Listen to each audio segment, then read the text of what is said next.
और अब बात करते हैं न्यूज 24 की सबसे बड़ी मुहिम की कि कब गिरफ्तार होगा देशद्रोही मसरत आलम, कब गिरफ्तार होगा देश के दुश्मनों का दोस्त मसरत आलम। इस वक्त की बड़ी खबर, मसरत आलम ने एक बार फिर साबित कर दिया है कि वो रिहाई के काबिल नहीं है। मसरत ने एक बार फिर गद्दारी का नमूना पेश किया है।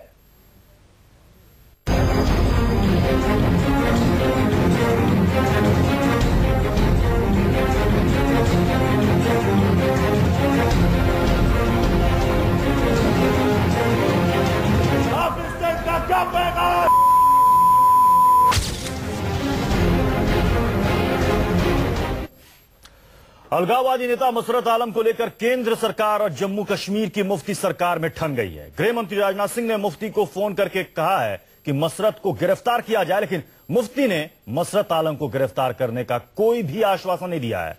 मुफ्ती सरकार ने राजनाथ सिंह से कहा है कि राज्य सरकार अपनी समीक्षा के बाद ही गिरफ्तारी पर कोई फैसला लेगी। वहीं राजनाथ सिंह की दलील थी कि मसरत को गिरफ्तार करने के पर्याप्त सबूत हैं। आपको बता दें कि कल श्रीनगर में मसरत आलम ने भारत विरोधी रैली की थी, जिसमें पाकिस्तान परस्त हुर्रियत नेता गिलानी की मौजूदगी में पाकिस्तान समर्थक बातें कही गई थी।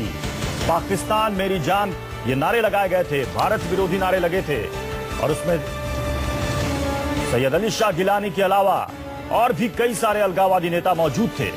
रिहाई के ठीक बाद मसरत आलम जिस तरीके से रैली में शामिल होता है और लोगों के बीच पाकिस्तान समर्थक भाषण देता है, नारे लगाता है, सवाल यह खड़ा होता है कि आखिर इसकी गिरफ्तारी में इतना वक्त क्यों लग रहा है।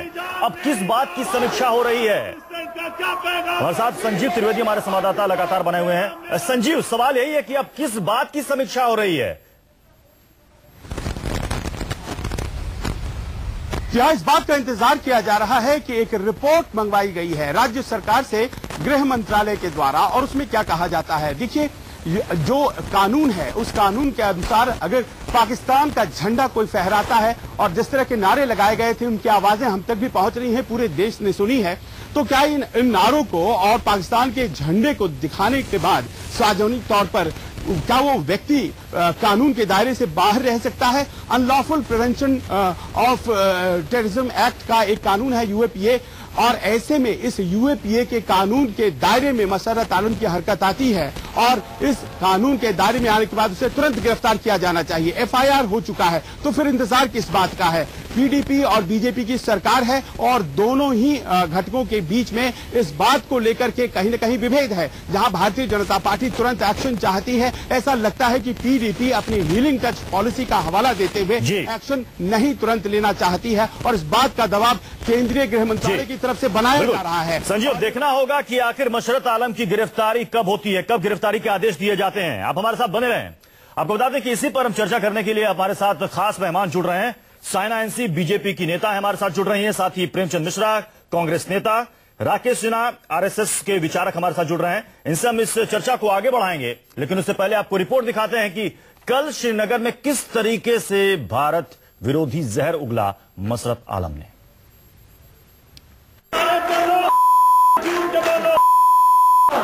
से रिश्ता क्या? हाल ही में जेल से रिहा हुआ मसरत आलम हिंदुस्तान से गद्दारी की सबसे शर्मनाक तस्वीर पेश कर रहा है।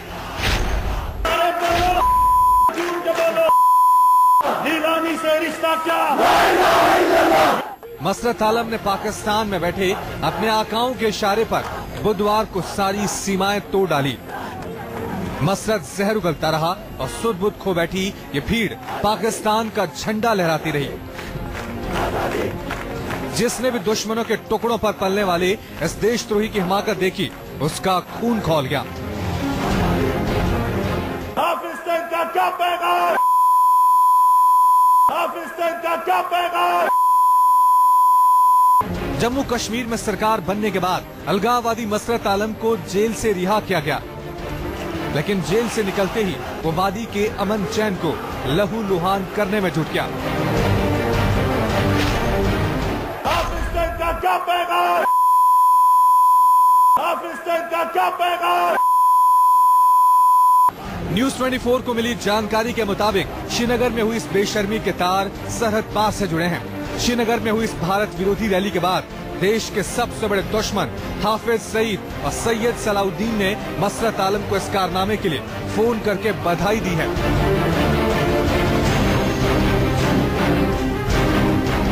लेकिन हिंदुस्तान की धरती पर पाकिस्तान परस्त रैली करके कट्टरपंथी मसरत आलम ने जिस तरह देश के साथ गद्दारी की है, उसे इसका खामियाजा भी भुगतना पड़ सकता है, क्योंकि इस मामले में पुलिस ने मुकदमा दर्ज किया है। मसरत आलम के साथ रैली में शामिल हुए पाकिस्तान परस्त नेता सैयद अली शाह गिलानी पर भी मामला दर्ज किया गया है। आसिफ सुहाब, श्रीनगर, न्यूज़ 24। तो आपने रिपोर्ट देखी किस तरीके से मसरत आलम के साथ साथ वहां पर सैयद अली शाह गिलानी और तमाम अलगाववादी नेता मौजूद थे, और कैसे पाकिस्तान परस्त वहां पर नारे लगे और भारत के खिलाफ वहां पर नारेबाजी हुई, भाषण हुआ, सब कुछ हुआ। आवाज उठी कि देशद्रोही को तुरंत गिरफ्तार किया जाए। मामला दर्ज हो गया है, लेकिन मुफ्ती सरकार कह रही है कि हम समीक्षा करेंगे। केंद्र सरकार की तरफ से साफ साफ कहा गया है कि तुरंत गिरफ्तार हो मसरत आलम। हमारे साथ तमाम मेहमान मौजूद हैं। साइना एनसी जी, सबसे पहले आपके पास आना चाहूंगा, आखिर किस बात की समीक्षा हो रही है?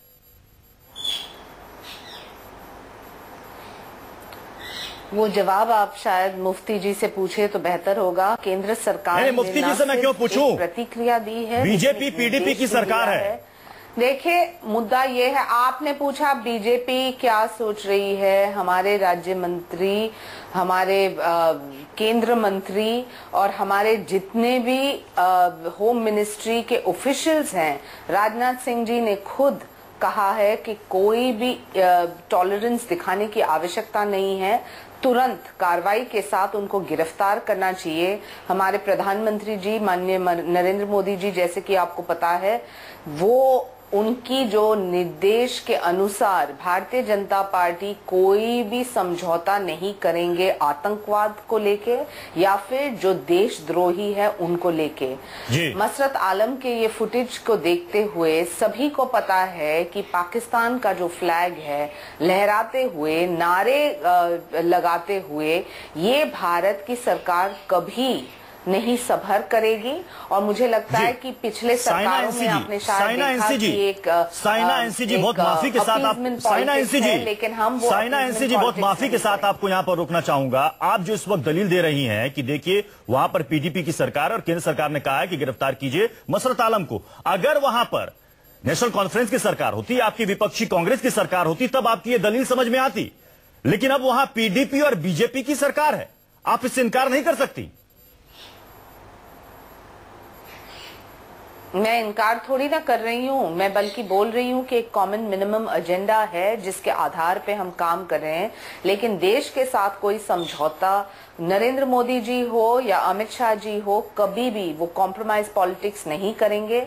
और उन्होंने जो आदेश दिया है और राजनाथ सिंह जी ने खुद जो आदेश दिया है, उस अनुसार हम देखेंगे कि उसी दिशा में हम काम करते जाएं। अभी रहा मुद्दा कि हम किस ढंग से ये करने वाले हैं। मुझे लगता है कि अलायंस पॉलिटिक्स में हमेशा या कह दीजिए अलायंस पॉलिटिक्स की मजबूरी है, कह दीजिए साइना एनसी जी, कह दीजिए अलायंस पॉलिटिक्स की मजबूरी है। मैंने आपको पहले ही कहा एक कॉमन मिनिमम। देखिए, क्या ये कॉमन मिनिमम प्रोग्राम था कि मसरत आलम भारत विरोधी जहर उगले लेकिन उसे गिरफ्तार ना किया जाए?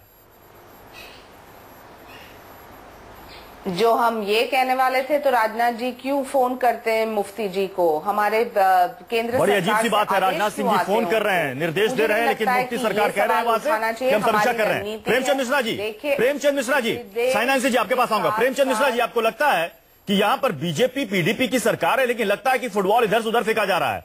केंद्र सरकार कह रही है हमने तो आदेश दे दिया, हमने तो निर्देश दे दिया है, लेकिन गिरफ्तार करना नहीं करना ये मुफ्ती सरकार का काम है, पीडीपी सरकार का काम है। ये भूल जा रही है कि पीडीपी और बीजेपी की सरकार है।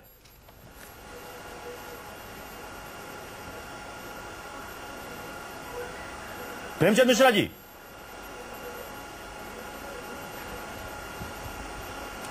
लगता है प्रेमचंद मिश्रा जी तक हमारी आवाज नहीं पहुंच रही है। अब राकेश सिन्हा जी भी हमारे साथ बने हुए। राकेश सिन्हा जी, आपको लगता नहीं कि ये फुटबॉल मैच चल रहा है कि फुटबॉल इधर से फेंक कर उधर और उधर से फेंक कर इधर? केंद्र सरकार कह रही है तो हमने तो निर्देश दिया है कि तुरंत गिरफ्तारी हो, अब मुफ्ती सरकार का यह काम है, जबकि बीजेपी या पीडीपी की सरकार है वहां। देखिए, आपने ठीक कहा, लोकतांत्रिक प्रक्रिया भारतीय जनता पार्टी ने शुरू की और पीडीपी के साथ एक समझौता किया, एक अवसर दिया कि आप जम्मू कश्मीर में जो मैंडेट मिला उसका उपयोग जम्मू कश्मीर के डेवलपमेंट के लिए करें और जो डिस्प्यूटेड बातें उसे छोड़ दें। भारतीय जनता पार्टी ने पहल की।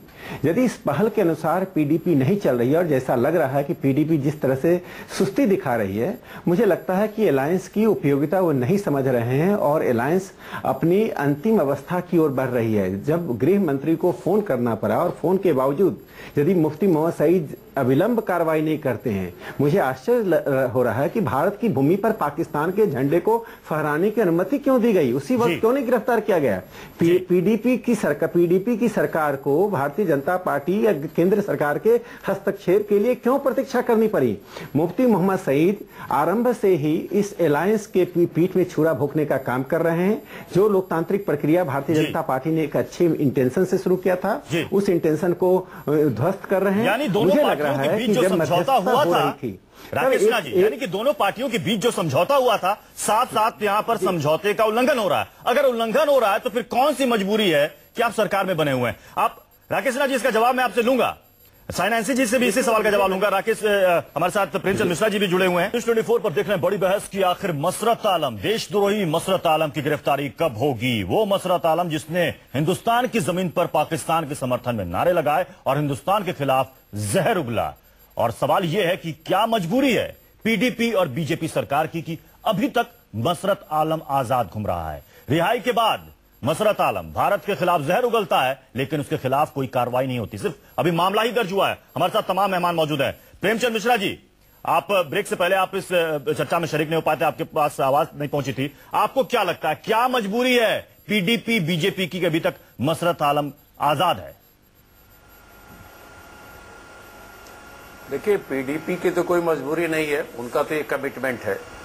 लेकिन भारतीय जनता पार्टी की क्या मजबूरी है, ये सवालों के घेरे में।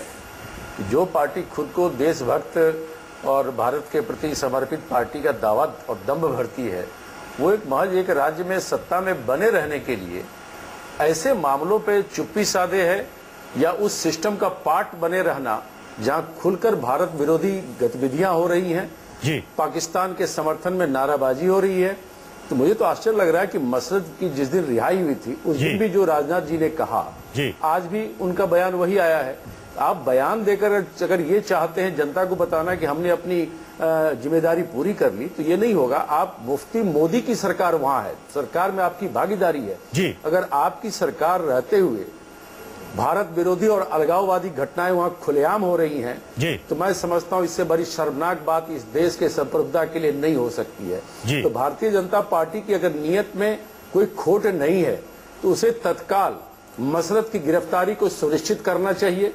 भारत विरोधी अभियान जो मुफ्ती सरकार के संरक्षण में वहां अलगाववादियों को खुली छूट मिल गई, उस पर अंकुश लगाना चाहिए या इस सरकार से तत्काल बीजेपी को अपना समर्थन वापस लेना चाहिए। मैं समझता हूं इसके अलावा और कोई रास्ता नहीं है। प्रेमचंद मिश्रा जी, इसी सवाल में बने रहना चाहते हैं। इसी सवाल का जवाब मैं साइना एनसी जी से लेना चाहूंगा। साइना एनसी जी, आपके पास मैं आऊंगा, चाहूंगा कि आप इस बात का जवाब दें कि आखिर ऐसी कौन सी मजबूरी है। और सवाल तो विपक्षी ये भी उठा रहे हैं कि क्या हुआ बीजेपी के उस वायदे का जिसमें बीजेपी ने कहा था कि हमारी सरकार आएगी तो ऐसे तत्वों को कतई बर्दाश्त नहीं किया जाएगा। तो फिर अब क्या हो रहा है?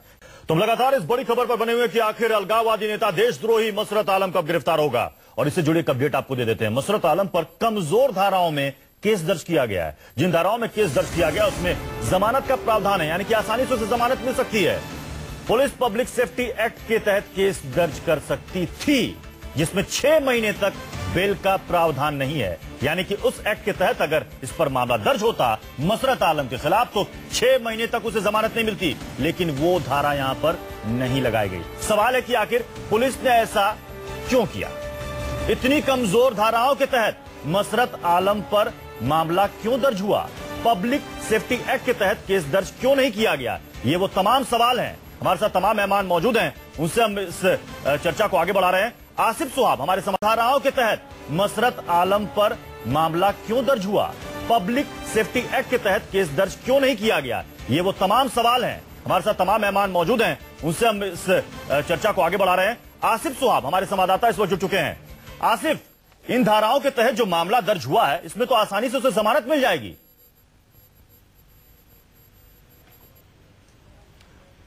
आसिफ, क्या मेरी आवाज पहुंच रही है आप तक? जी प्रत्युष।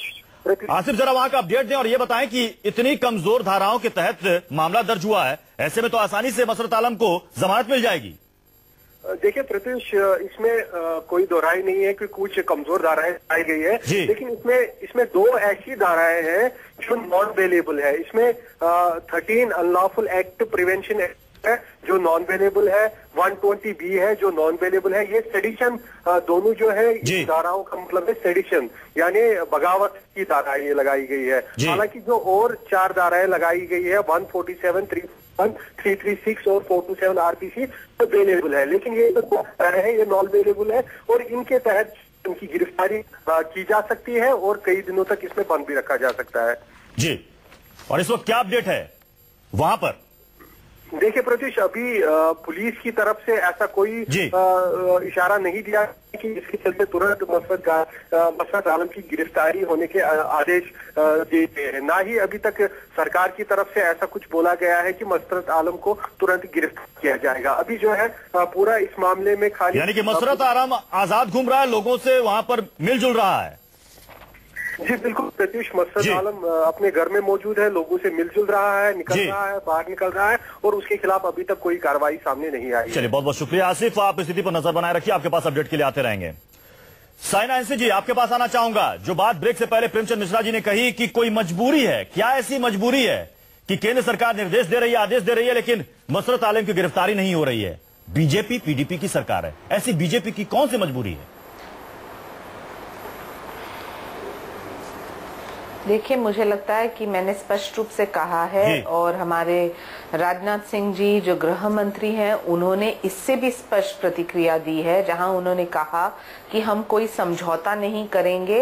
जहां देश भक्ति का सवाल है या राष्ट्रभक्ति का सवाल है, जहां एक पाकिस्तान को लेके आपने जिस ढंग से ये फुटेज में भी दिखाया और कल से चल रहा है जिस ढंग से उनके नारेबाजी चालू थे, आप सबको पता है कि जो जम्मू कश्मीर में बहुमत मिला है बीजेपी को, पीडीपी को मिला है कश्मीर में, लोगों के साथ हम चाहते थे कि एक कॉमन मिनिमम एजेंडा के आधार पे हम प्रगति की राजनीति कर पाए, एक डेवलपमेंट प्लान को मेन स्ट्रीम में जम्मू कश्मीर को लाएं।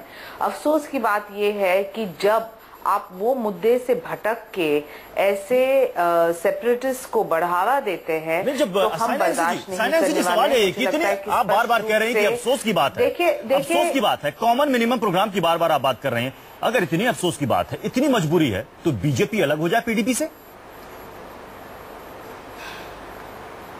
देखिए, बीजेपी ने जो अल्टीमेटम देना था, हमारे माननीय प्रधानमंत्री जी ने तो बहुत बार कहा कि देश के हित में साइना एनसी जी, सेफ्टी सिक्योरिटी, मैं आपको यहाँ पर माफी के साथ रोक रहा हूँ। इसके साथ साथ आप बार बार ये कह रही है ना कि केंद्र सरकार ने, राजनाथ सिंह ने निर्देश दिए हैं, आदेश दिए हैं। अब देखिए पीडीपी सरकार क्या एक्शन लेती है। मैं जम्मू कश्मीर की सरकार की तरफ से मैं कह रहा हूं कि ये निर्मल कुमार सिंह डिप्टी सीएम, इनका बयान ये है कि कश्मीर में स्थिति पर नजर है और उचित कानून के तहत और उचित समय पर कार्रवाई करेंगे। और ये देखिए, ये पीडीपी के प्रवक्ता का बयान है कि उचित समय पर उचित कार्रवाई करेंगे। दोनों के बयान सेम है, क्या फर्क है इसमें?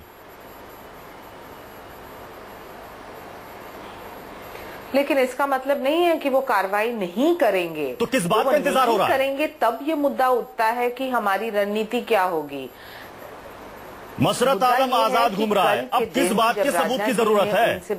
पूरे देश ने देख लिया साइना एनसी जी, पूरे देश ने देखा किस तरीके से वो पाकिस्तान के समर्थन में नारेबाजी कर रहा है। खबर यह भी है कि जिस वक्त वो नारेबाजी कर रहा था, पाकिस्तान से हाफिज सईद का कई बार कॉल भी आ रहा था, वो उससे बात भी कर रहा था। राकेश सिन्हा जी, क्या मजबूरी है ऐसी बीजेपी की कि बीजेपी आज लाचार है, कुछ नहीं कर पा रही है? चुनाव के पहले तो बड़ी बड़ी बातें करती थी। देखिए, मजबूरी जरी है तो वो लोकतांत्रिक है। मैं ये बताना चाहता हूं कि घाटी में पाकिस्तान समर्थक हैं, ये यथार्थ है। उन पाकिस्तान समर्थकों को कैसे आइसोलेट किया जाए, ये एक रणनीति का हिस्सा होना चाहिए। लेकिन ऐसा कहते हुए एक नहीं 100 सरकारों को कुर्बान करना पड़े तो देश की एकता और अखंडता के लिए कुर्बानी देने में कोई हिचक भारतीय जनता पार्टी को नहीं करनी चाहिए। मुझे लग रहा है जिस वक्त मध्यस्थता हो रही थी उस वक्त शायद यह मान लिया गया था कि मुफ्ती मोहम्मद सईद का चरित्र का दृष्टिकोण बदल गया है। लेकिन मुझे लग रहा है कि मुफ्ती मोहम्मद सईद अभी भी अपने उसी 1989 के चरित्र पर बने हुए हैं जिसमें उनकी पाकिस्तान परस्ती कहीं न कहीं उनके साथ है। लेकिन भारतीय जनता पार्टी आज घाटी में एक संदेश तो दे दिया कि ये पाकिस्तान समर्थक लोगों को यदि आप आइसोलेट नहीं करेंगे तो कोई भी लोकतांत्रिक प्रक्रिया इस राज्य में नहीं चल सकती है, चाहे आप जनमत जिसको भी दे, जैसे भी दें। एक बात जो मैं कांग्रेस को बताना चाहता हूं, कांग्रेस के प्रवक्ता बोल रहे थे, इस व्यक्ति की रिहाई नहीं होती यदि पिछली सरकार ने न्यायालय में इस केस को पुख्ते तरीके से रखता। न्यायालय में इतनी ढील दी गई कि किसी भी न्यायिक प्रक्रिया में उसे बेल मिलना ही था। बेल मिलते ही गिरफ्तार करने के लिए उसने अवसर दिया। लेकिन आगे मुझे लगता है कि भारतीय गृह मंत्री ने जैसा कहा है, राजनाथ जी ने जो संदेश दिया है, लेकिन इसके साथ साथ भारतीय जनता पार्टी को यह हिदायत देनी पड़ेगी, सरकार को देखना पड़ेगा। बीजेपी की केंद्र सरकार ने कहा कि ये मुफ्ती सरकार का काम है, इसमें किसी को नारे और झंडे लगाने का अवसर ही नहीं मिले। गृह विभाग में, गृह मंत्रालय में लंबे अरसे से पड़ी हुई थी। नहीं, लंबे अरसे से देखिए कांग्रेस की सरकार ने उसको पिछली सरकार ने उस काम को इतना ढीले तरीके से प्रस्तुत किया कि केंद्र सरकार की एक लाचारी बन गई थी उस वक्त। मैं ये मानता हूं कि देखिए पिछले इतिहास को उलटने का कोई लाभ नहीं है। अभी भारतीय जनता पार्टी का जो अलायंस है उसे देखना पड़ेगा कि अगली बार झंडा और नारे लगाने की कोई नौबत ही नहीं आए। जो झंडा और नारे लगाने वाले हैं उनकी जगह पाकिस्तान में है, भारत की भूमि पर नहीं है। और सरकार को कुर्बानी देनी पड़ी तो सरकार को कुर्बानी देनी चाहिए, क्योंकि राष्ट्रीय एकता और अखंडता के सवाल पर, जम्मू कश्मीर के सवाल पर 1 इंच का समझौता किसी के साथ नहीं किया जाना चाहिए। तमाम बातें राकेश सिन्हा जी, तमाम बातें चुनाव के पहले बीजेपी के नेताओं की तरफ से बहुत ज्यादा सुनी जाती थी। प्रेमचंद मिश्रा जी, आज अगर रिहा है मसरत आलम और रिहा होने के बाद फिर वही सब कुछ कर रहा है जो पहले करता आ रहा था, तो कहीं ना कहीं इसके लिए कांग्रेस भी जिम्मेदार है। जैसा कि राकेश सिन्हा जी भी कह रहे हैं कि गृह मंत्रालय के पास लंबे अरसे से उसकी रिहाई की फाइल वहां पर पड़ी हुई थी, कांग्रेस की उस वक्त सरकार थी। देखिए, बीजेपी के दोनों प्रतिनिधि यहां बैठे हैं जी, मैं समझ नहीं पा रहा हूं कि आखिर ये अपनी विफलताओं को छुपाने के लिए हर चीज में कब तक पिछली सरकारों का इतिहास दोहराते रहेंगे। आपको इस देश ने मैंडेट दिया है, आपने कहा था कि हमारा 56 इंच का लीडर चाहिए जो पाकिस्तान और भारत विरोधियों को माकूल जवाब देगा। आप कौन सा 56 इंच है वो तो देश की जनता समझ गई है। आप कह रहे हैं कि आइसोलेट करने की प्रक्रिया होनी चाहिए। यहाँ तो देश की जनता देख रही है कि अलगाववादियों को इन्वॉल्व करने की प्रक्रिया हो रही है। अब तो ये मुफ्ती मोदी सरकार नहीं है, इसे मुफ्ती मोदी प्लस अलगाववादियों की सरकार अगर हम कहें जम्मू कश्मीर में, वो ज्यादा उचित होगा। ये कौन सी दलील देकर यहाँ सामने बैठ के अपने आप को डिफेंसिव हो जा रहे हैं? अरे सीधे बोलिए, जो भारत विरोधी काम करेगा उसको हम पकड़ेंगे। आप नहीं पकड़ सकते हैं। हमने क्यों डिटेन करके रखा? आप कह रहे हैं कि हमने डिले किया। डिले के इससे हम जानते थे कि बाहर निकलेगा फिर गड़बड़ियां करेगा। आपने उसको बाहर आने दिया। जिस दिन बाहर आया उसी दिन उसने भारत के खिलाफ नारेबाजी की। आपने नेक्स्ट डे उसको पकड़ सकते थे। राजनाथ जी का बयान याद करिए, उन्होंने कहा था। आप सिर्फ इन चीजों को इसलिए कह रहे हैं कि आपको जम्मू कश्मीर की सरकार में किसी न किसी कीमत पर बने रहना है। बीजेपी को यह दिखलाना है कि हम पूरे देश में सत्ता में आ गए, चाहे भले ही हमें अलगाववादियों से ही हाथ क्यों न मिलाना पड़ जाए। यह देशद्रोहियों की सरकार को बर्दाश्त करने को तैयार नहीं है। अगर बीजेपी में थोड़ी भी नीयत उसकी साफ है तो मुफ्ती सरकार माफी के साथ आपको यहाँ पर रोकना चाह रहा हूं।